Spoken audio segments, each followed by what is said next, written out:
ಕಟಕ ಮೂವಿ ಬಗ್ಗೆ ಹೇಳಿ, ಕಟಕ ಮೂವಿ ಬಗ್ಗೆ ಹೇಳಿ ಅಂತ ನನ್ನ ಫಾಲೋವರ್ ಒಬ್ರು ನಾನು ರೀಸೆಂಟ್ ಆಗಿ ಅಪ್ಲೋಡ್ ಮಾಡ್ತಿರೋ ಎಲ್ಲಾ ವಿಡಿಯೋಸ್ಗೂ ಕಮೆಂಟ್ ಮಾಡ್ತಾನೆ ಇದ್ದಾರೆ. ಫಸ್ಟ್ ಥಿಂಗ್, ಅವರಿಗೆ ಕಟಕ ಮೂವಿ ಎಷ್ಟು ಇಷ್ಟ ಆಗಿರ್ಬೋದು. ಹಾರರ್ ಮೂವೀಸ್ ನ ಇಷ್ಟಪಡೋರಿಗೆ ಕಟಕ ಮೂವಿ ಇಷ್ಟ ಆಗ್ತಾ ಇರೋದಕ್ಕೆ ಸಾಧ್ಯನೇ ಇಲ್ಲ. ನನ್ನ ಫ್ರೆಂಡ್ ಒಬ್ನಿಗೂ ಕಟಕ ಮೂವಿ ಅಂದ್ರೆ ತುಂಬಾ ಇಷ್ಟ. ಕೆಟ್ಟು ಹಾರರ್ ಮೂವಿ ಫ್ಯಾನ್ ಅವನು. ಅಪರೂಪಕ್ಕೆ ಒಂದ್ಸಲ ಆದ್ರೂ ಮತ್ತೆ ಮತ್ತೆ ಕಟಕ ಮೂವಿನ ಹಾಕೊಂಡು ನೋಡ್ತಾನೆ ಇರ್ತಾನೆ. ನನಗೂ ಕಟಕ ಮೂವಿ ಅಂದ್ರೆ ತುಂಬಾನೇ ಇಷ್ಟ. 2017ರಲ್ಲಿ ಆ ಸಿನಿಮಾ ಬಂದಿದ್ದು.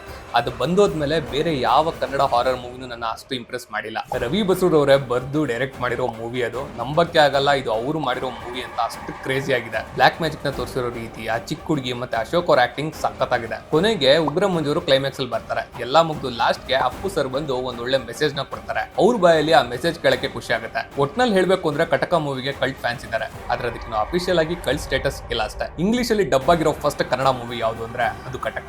ರವಿ ಬಸರೂರ್ ಅವರು ಸೀಕ್ವೆಲ್ ಅನೌನ್ಸ್ ಮಾಡಿದ್ರು. ಅದು ಏನಾಯ್ತು ಆಮೇಲೆ ಗೊತ್ತಿಲ್ಲ. ಆದ್ರೆ ಈಗೇನಾದ್ರೂ ಸೀಕ್ವೆಲ್ ಬಂದ್ರೆ ಮಾತ್ರ ಸಖತ್ತಾಗಿರುತ್ತೆ. ನೀವು ಕೂಡ ನಮಗೆ ಕಟಕ ಮೂವಿ ಫ್ಯಾನ್ ಆಗಿದ್ರೆ ಕಮೆಂಟ್ ಸೆಕ್ಷನ್ ಅಲ್ಲಿ ರವಿ ಬಸರೂರ್ ಅವರಿಗೆ ಟ್ಯಾಗ್ ಮಾಡಿ ಕಟಕ 2 ಯಾವಾಗ ಮಾಡ್ತೀರಾ ಅಂತ ಕೇಳಿ.